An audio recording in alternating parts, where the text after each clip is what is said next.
Hey guys, how's it going? Another mini episode here of Big Sky Hobby Corner. Just kind of an update of what we were doing. Ignore this project here.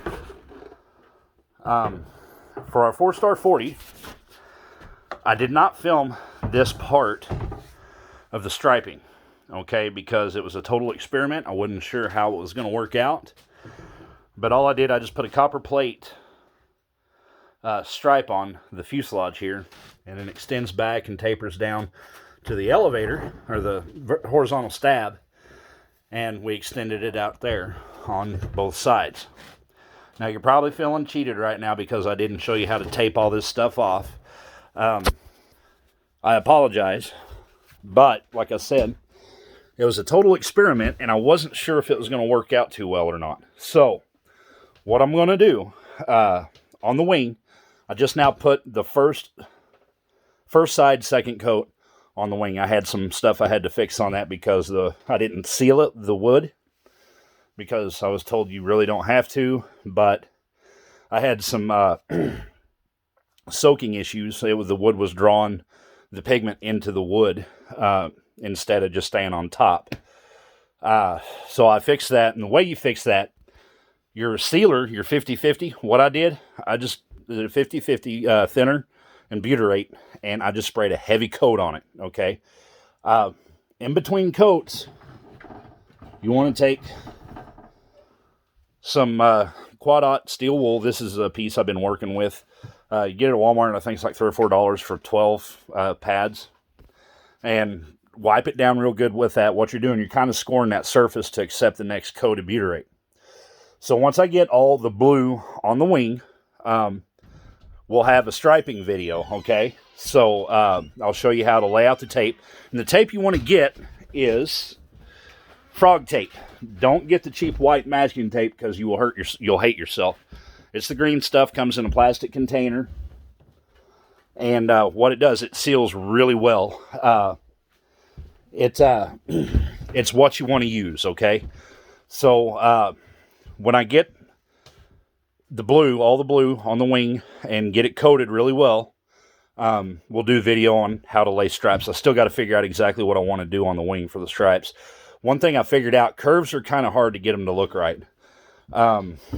So I'm going to try to stick with straight lines for right now.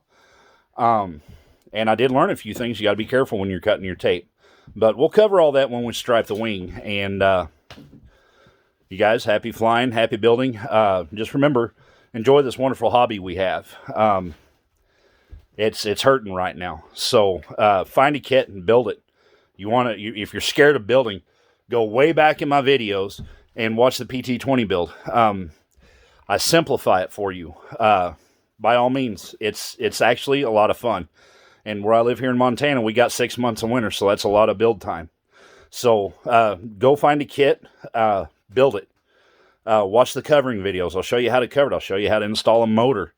I haven't done a tune or a break-in video yet. That's to come, because I try to get most of my stuff as inexpensively as I can.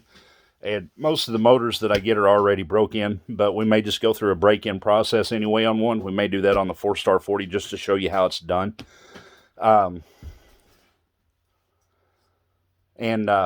Just go build something, fly it. Ryan back there, he did something really cool over the end of the summer last year.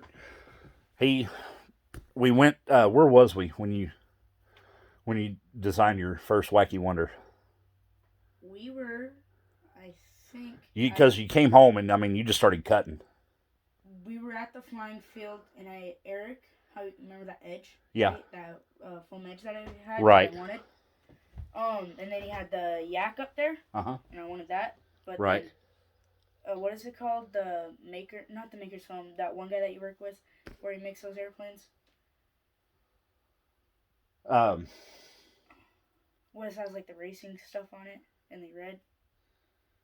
Yeah, it's the, oh shoot, I forget what it's called, what kind of foam it was. But I used my old yak that I crashed, mm-hmm. and I just used everything off of that and used it out of foam board. Made it out of Walmart foam board. And all those electric motors that we have. Right. So, he took a bunch of scrap and some Walmart foam board. I think we had, outside of the electronics in it, I think we had $3 in that airplane. Okay, I mean, it wasn't much. And the damn thing flew, and it flew well until it met an untimely death with a wheel line. He was doing low passes and boom, hit it. Scattered it all over. All the electronics were still good. So he came home, made a better design, and it flies even better. And it's sitting out there in the shop waiting for the weather to clear up so we can go fly it. Days are real short right now, so we don't have a whole lot of time in the evening. But it doesn't have to cost an arm and a leg to fly, just so you know. And also, I was tired of the motor mounts, the foam motor mounts breaking, so Yeah. I made that out of wood. Yeah. So it's a lot stronger. Yep. Yeah. So he just build something, fly it. What you don't like, figure out how to change it and make it work. And this little shit's doing it. I mean, he's there's no holding this kid back. He gets his mind set on something, he's gonna do it. All I can do is just kind of help and stand out of the way. But right now he's working on his DR1. You want to tell everybody about your DR1 right quick? So I was building my PT60. What's his name that sent me it? Joe Vermillion from Balsa, USA. He sent my dad a text message about he was wanting to send me something, and we were thinking he was just going to send me like a hat. But a couple days later, a tri-wing showed up at our house, and so I finished, well, I'm still working on it, but I got most of my PT60 done, and I just started it, so I got the bottom wing done, and I'm working on the middle wing right here, now. I'll grab that for you. You can tell them about what do you like about building and what you don't like about building and what you want to improve on.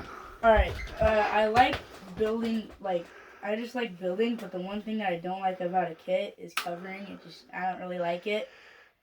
What else was it? One thing that I'd improve on, I don't really know. Just improve your... improve building it a little faster and covering. Get used to it. Right. And his flying skill has just grown exponentially. I mean, it is just bizarre how much he's improved. Yeah, because of the apprentice. That's the only reason why I'm flying this good today. Yep, that apprentice made a world of difference in his flying ability. I think he flew the apprentice for 1 year. Soloed that, and then... Avistar, and then I just fell in love with the Avistar thing. Avistar's a good airplane, huh? No, it's mine. So, yeah, it's his. So, hey, guys, if you just so happen to have an Avistar that you're kicking around that's still in the box you want to send to us, I use those in a flight training program. I am an AMA certified flight instructor. So, if you got one you're kicking around, you want to donate to the program, you're more than welcome to send it to us, and we'll give it a good home. Usually I just give those airplanes away, but they're getting harder to find. So, yeah, enjoy the hobby building. He come out here, he's going to whittle on a little bit more. Have some fun with that. Spend some time with Dad out in the shop while Dad sits here and goes nuts over paint design. And, I'll show you a little trick.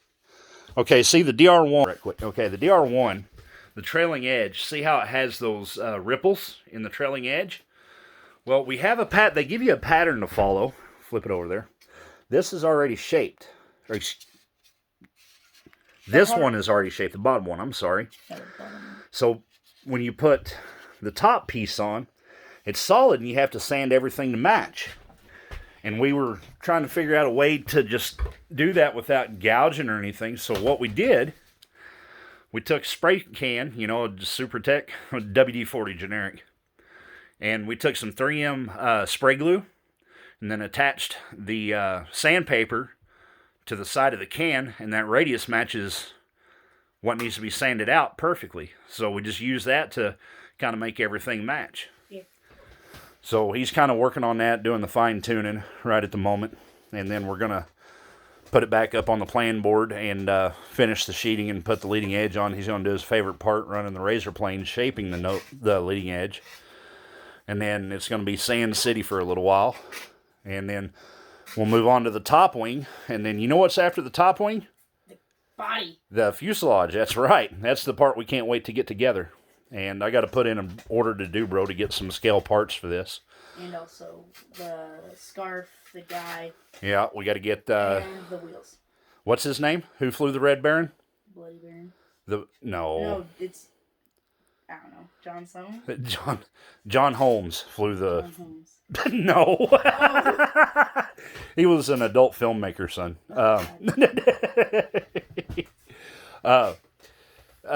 Baron von Richthofen. That's why I named it the Bloody Baron. The Bloody Baron. See, he first flew the DV-3, I think it was. And he was I guess you could say he was the gentleman's fighter pilot. He'd go up, he'd do his job. He disabled the airplane, but tried not to kill the pilot. But he was an honest threat. And he would rather use a scare tactic than engage in battle with you. So what he did, he had his airplane, they all had custom paint jobs back then, and he took his airplane, which was a biplane, and painted it red, because he thought if they saw the red, something bad was going to happen and they'd leave. And then they come out with the triplanes, or the DR1, the Fokker DR1. And Ryan hates saying Fokker because it sounds like he's saying fucker, and he thinks he's going to get in trouble. So only if mom's around. Only if mom's around. So he calls it a Forker DR1, so he don't get in trouble. He's doing that on purpose, just so you know. All right, well, hey, I'm going to call it shit. I've already recorded 11 minutes here. This is just going to be a short one, but I like talking about airplanes and helping people out. So, yeah, go build something, and I'm going to cut the video. It's starting to cool off in here. 29 outside, 54 in here. And I'm going to warm it up, and I'm going to sit here and scratch my head over a couple designs and maybe squirt some more butyrate before I go in the house tonight. Depends on if that top coat dries to the touch where I can flip the wing over, get another coat of blue on there. All right, hey, y'all have fun, enjoy, and we'll see you shortly.